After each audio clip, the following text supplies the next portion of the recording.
Yo guys, ang pinaglibingan daw po ng ating Panginoong Hesus doon po sa Israel ay nadamay na ngayon sa digmaan. Hello, what's up guys? This is me. We are back dito sa ating YouTube channel, Sangkay Revelation.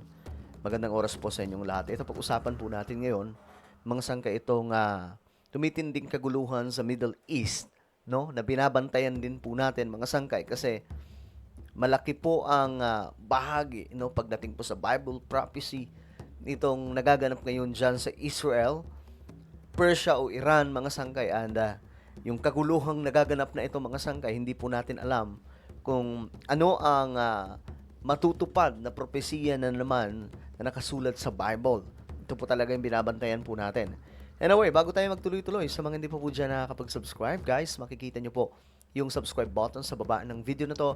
I-click nyo lamang po yung subscribe, i-click ang bell, at i-click nyo po yung all. At syempre, sa mga nanonood po sa Facebook, i-follow nyo po yung ating Facebook page.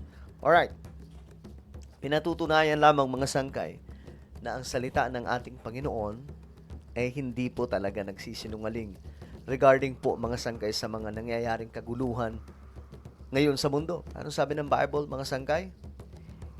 Sa mga huling araw, mararanasan ng mundo ang matinding kaguluhan. At ito po ngayon mga sangkay nagaganap no, sabay-sabay. Pero nyo, may climate change, may mga nagaganap po ng mga kalamidad sa ating mundo, yung political chaos malala mga sangkay, rally dito, protesta doon, kahit po sa Pilipinas nangyayari ito. At ngayon sa Middle East, isa po sa mahalagang lugar mga sangkay, lalong-lalo na po pagdating po sa Israel, na binabantayan po ito na maraming mga mangangaral, maraming lingkod ng ating Panginoong Diyos. Alam nyo, kapag alam mo yung Bible prophecy, mas nagiging mapagbantay ka sa mga nangyayari ngayon. Kasi, ito po yung guide po natin eh. Ang Bible po talaga, yung guide po natin sa mga ganap po ngayon sa ating mundo. Ito po, itong banal na aklat na talaga nga naman nagsasabi po ng totoo mga sangkay. Hindi po nagsisinungaling, especially pagdating po sa mga Bible prophecy. And I believe that we are living in the last days. No? Naririnig na po natin yung alingaw-ngaw ng mga digmaan, mga balita ng mga digmaan, mga sangkay. Then, what's next? Ako, ang naniniwala ako mga sangkay na itong Israel at Iran, magkakaroon po ito ng peace, pansamantala. At tingin ko ang magdadala po dito, si Antichrist.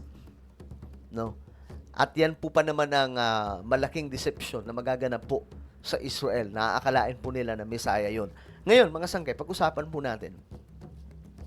Kasi, maging daw ang puntod o nilibingan ng ating Panginoong Hesus. Remember, hindi po naging patay si Jesus sa loob ng isang linggo, isang taon, mga sangkay.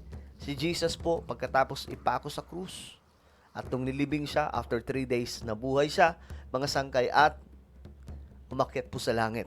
Ang ibig sabihin, yun po yung katagumpayan ng lahat ng taong iniligtas niya doon po sa krus. Ngayon, mga sangkay, eto na.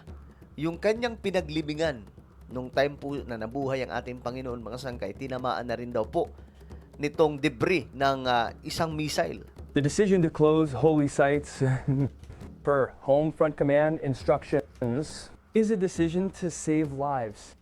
Here in the Old City, today's shrapnel and a large piece fell from Iranian missiles. Iyan po mga sangkay, ito daw po yun. Ito yung missile. Ito po yung debris ng missile. After an interception operation in the courtyards of Al-Aqsa Mosque and near the Church of the Holy Sepulchre and in the Jewish quarter area. This shrapnel is very dangerous and could cause serious injuries and even death. The war is still ongoing, and missiles do not differentiate between a mosque, synagogue, or church. That is why I ask the public to act responsibly and obey, and not to be present at holy sites. So para po sa inyong kaalaman, itong lugar na ito mga sangkay dyan sa Old City of Jerusalem, may 3 po dyan mga sangkay na mga sites na banal pagdating po sa lahat ng mga relihiyon o maraming religion sa buong mundo. At isa po sa mga malalaking relihiyon, mga sangkay, ay ang itong Islam at Christianity. So dyan po mga sangkay, mayroon pong holy site ang mga Kristiyano at mayroon din pong banal na lugar itong mga Muslim. At sa kabilang banda mga sangkay, mayroon din po yung mga Jewish, yung mga Hudyo, o buong Israel, mga Israelites. Kung saan may wall po doon po sila nagpipray mga sangkay kasi hinihintay po nila yung Messiah. Pero ngayon, itong lugar na ito, close.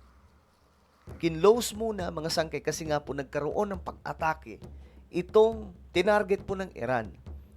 Buti na lang mga sangkay, itong Israel, may mga interceptor po sila na mga high-tech, magaganda.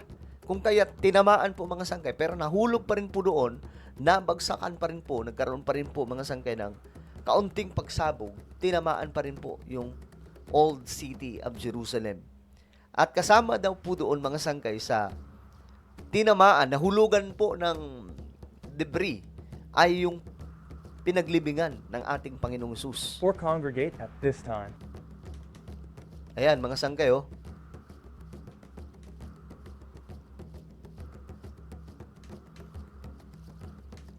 Para sa mga Hudyo, mga sangkay, para sa Israel, ito po ay sagradong lugar na hindi dapat nababahiran ng kahit na ano. Pero ngayon mga sangkay, ayan po, nahulugan na po ng debris ng missile.